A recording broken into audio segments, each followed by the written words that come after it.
Assalaamu calaykum waraxmatullaahi wabarakaatu. Mar kale iyo kusoo dhawaada cashar kale oo aynu ku eegi doono codadka. Codku waa qaybta ugu muhiimsan ee filimka. Waxaana la sheegaa inta badan in filmaanta la daawado ama filmaanta la sameeyo 70% muhiimadda filimku ay tahay in codkaasi uu yahay cod kaleera ama waadaxa marka uu qofku dhageysanayo ama shabaqaha kale ee ku jira filmaanta. Waad aragteen markaad filim daawanaysid mararka qaar muuqaalka filimka waxa ka xiiso badan codad. Marka maanta waxaan eegaynaa sida aad codka filimka u hagaajin lahayd isla markaana codkaagu kaleer u noqon lahaa. Mararka qaar codka marka koowaad waxa fiican marka hore uu qofku duubayo in codkiisu uu kaleer noqdo. Laakiinse waxa gacan labaad kaleer kaga sii dhigi kartaa ama ku sii waadixin kartaa codkaagii qaybta software-ka, gaar ahaan software-kan hadda isticmaali doono aan idin sharxi doono oo ah Adobe Audition oo ah mid ka mid ah software-rada haatan dunida lagu hagaajiyo codadka kuwooda ugu fiican ee daawasho wanaagsan. Sideen horeba u soo sheegnay waxaan isticmaali doonaa software-ka Adobe Audition waliba version-kiisii ugu dambeeyay ee 2019.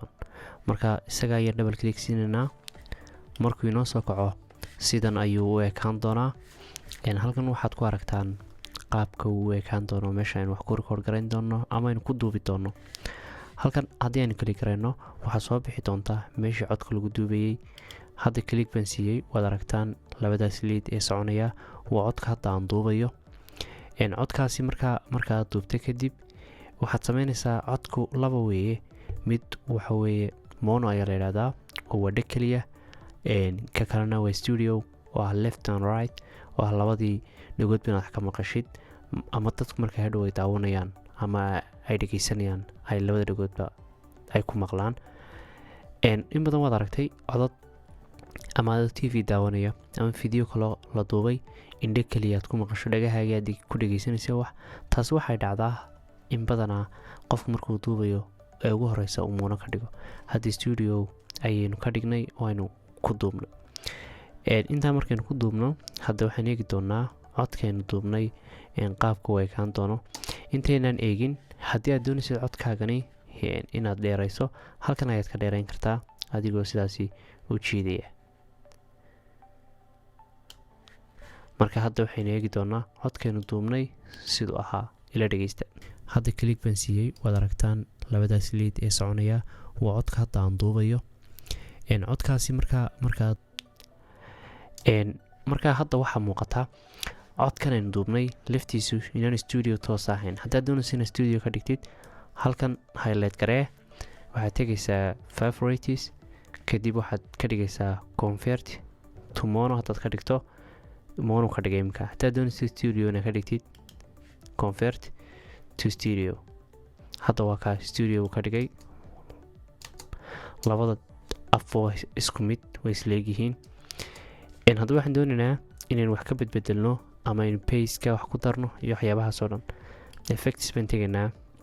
Marka ugu horeysa haddii aan doonayno inaan codka xoogaa dalaano waxaan tegi karnaa amplitude, amplify. marka waad eegaysaa codka marka hore intuu leeyahay. Hadda codkani isagaaba xoog dheer. Marka doonaysid inaad gaabisid kuna ayaad ka gaabinaysaa. codka inta badan wuxuu fiican yahay inuu halkan ahaato -12 oo kale. maadaama aad degaha ku dhageysanaysid codkuna had iyo goor waa inuu noqdaa in dadkoo dhan ay wada maqli karaan si fasaxan u maqli karaan. Apply baad markaa odhanaysaa.